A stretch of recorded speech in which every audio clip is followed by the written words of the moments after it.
A bit of a moment of truth on my motor. I've had the engine out, rebuilt cylinder head, shitloads to it basically, fitted an oil cooler and all sorts. I've just primed the oil through, given it 2 30-second blasts, and I've just reconnected the injectors, so let's give it a whirl and see what happens.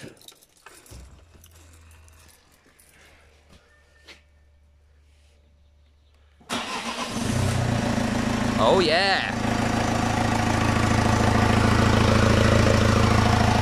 Look at that! You bear witness to that, didn't you, first start?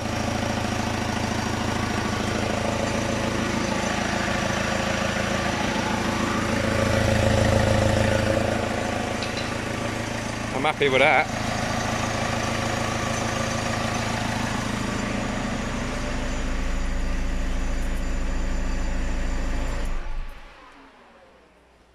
Oh, which way was the fan blowing?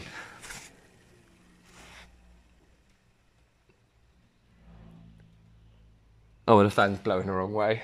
Never mind.